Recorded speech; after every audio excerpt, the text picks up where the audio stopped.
Hello, everybody. I'm Alexis Brink, and I'm a TAP. And it's a pleasure to introduce Bill Cornell and his upcoming workshop, Game Theory, the State of the Art, October 8 at 12 Eastern. William Cornell, MA, TSTA, has certifications in transactional analysis and body-centered psychotherapy. He has maintained a private practice for over 40 years in Pittsburgh. In recognition of his writing, Bill has received the Living Principles Award of ITAA, the Eric Berne Memorial Award, and the EATA Analysis Gold Medal. He has written many books and articles and was nominated for his book, Self-Examination in Psychoanalysis and Psychotherapy, for the 2020 Gradiva Award for the best book in psychoanalysis. So Bill, it's a pleasure to be here with you today. Thank you. Why TA, Bill? Why transactional analysis? And what was it that sparked your interest about it? Well, I read Eric Berne actually when I was in college, and it caught my interest. So when I left grad school, I decided to take a TA 101, which was with Fanita English, good fortune. And she totally captivated me. So I immediately decided to train in TA. And at the time, I was in a community mental health center. And everyone in the center, almost everyone, over the about 5 years period, got training. They not all certified, but training in transactional analysis. And so that's where I saw the incredible flexibility and potential for TA. In psychotherapy, we also did classes all through the community in churches and schools, and that was it. Mm-hmm. So you saw it being active in many different communities. Yeah. Was there a specific concept that really grabbed you? Yeah. I mean, I found out about TA when I was working in a residential program for severely disturbed kids. And the kids were in a participant in the case planning meetings, which was like unusual. And the head psychologist gave me Berne's paper on staff meetings, where he described his supervision process where the patients as well as the therapists were together. And that was that level of respect for the capacity of clients to think about themselves. That's what absolutely impressed me the most. It was just so unique, and I saw it in action, with these powerful. Yes. You are also involved in body-centered psychotherapy. What is that, and why is it important? Well, I read Eric Berne and Wilhelm Reich when I was in college.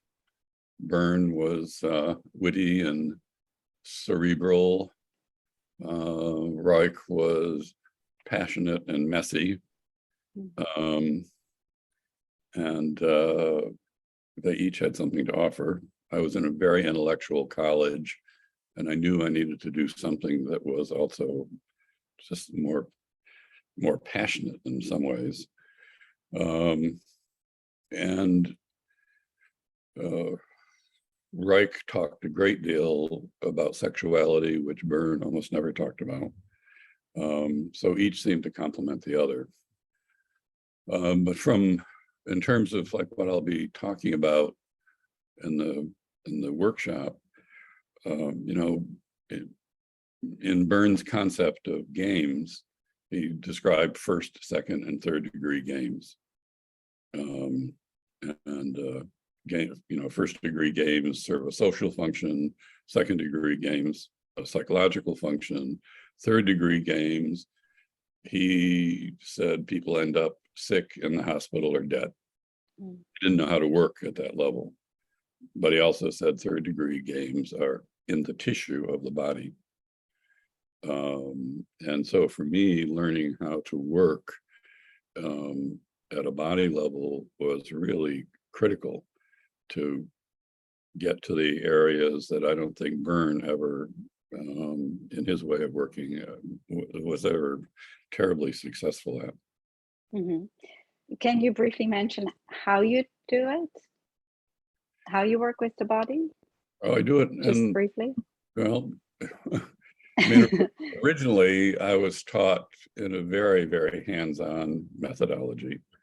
That's changed over the years, partly because of the understanding of trauma and having to work more gently. You know, body therapy used to be about breaking through defenses. Early TA also was about confronting games. Everything was very confrontive. But now we understand that the defenses serve a function.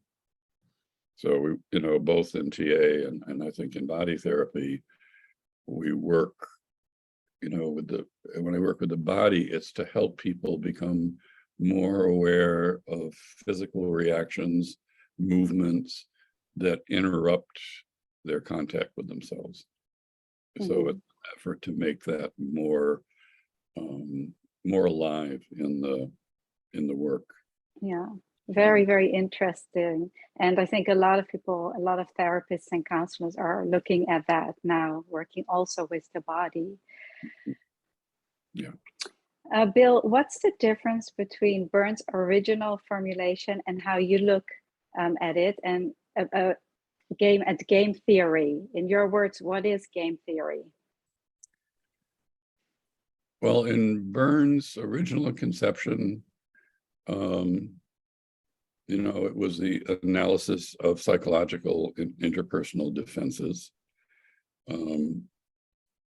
I realized over the years that it was also quite a paranoid relationship to defenses.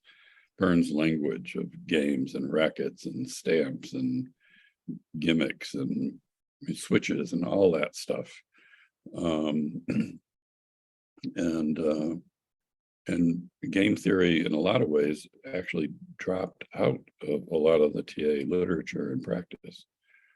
So my understanding of games has much more to do with the moments, if I'm thinking in terms of a session, a therapy session, that there are the moments where something goes wrong in the session, or there's a level of vulnerability or shame that starts to come up that can't quite be tolerated, can't be acknowledged. And so a game, to use that term, is a way of either moving away from the experience of myself internally, or getting the therapist or, you know, partner or whoever to just back off. Like it's just there are all these different signals that say, yeah, this is a no-go zone.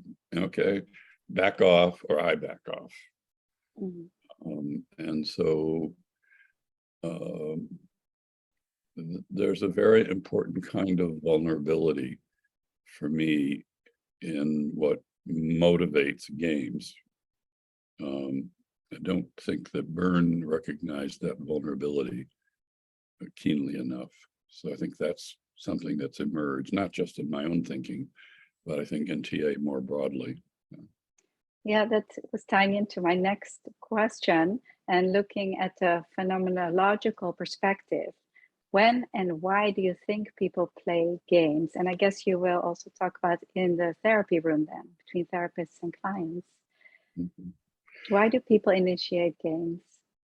First of all, I don't think, for the most part, I don't think games are conscious. You know, they've served an important protective function for a long time. And so when there's that sort of first sense of anxiety or shame or the history of games is like the history of how we've been failed one way or another in primary relationships. And so, that sense of, we're trying to make things work as well as we know how. And historically, games served a function in making things at least look better than they might actually have been. And so, I think we're most vulnerable to playing games in our most intimate relationships and in our therapeutic relationships, because that's where we're trying to bring these parts of ourselves forward, and hoping maybe this time it'll go okay. But, it's a little ambivalence there. So, yeah, I guess we're all looking for intimacy. I was reviewing my TAP training, and that's ultimately what we're all looking for. Can you give us a little teaser about your workshop? Yeah, let's see. And this workshop started to form in my own mind and some of my thinking and writing a few years ago. I was editor of the TA journal for a long time, and we had a conversation among the co-editors where sort of started to notice that nobody was writing about games anymore. And we were thinking, like, what does that mean? And so we did a special issue on games and got a fascinating variety of articles, kind of reframing what are we talking about when we're talking about games. And so that became, for me and my TA training, a much more focal kind of question and concern. So that's, I'll be doing a kind of a brief reflection on traditional game theory, and then how do we understand it now? It sounds very intriguing to me. Okay. Bill, what will students walk away with? Like, can they use it in their practice right away, or? Yeah, I hope so. It'll be pretty practical. Undoubtedly, I'll tell a couple of stories from my own practice, but yeah, my hope is that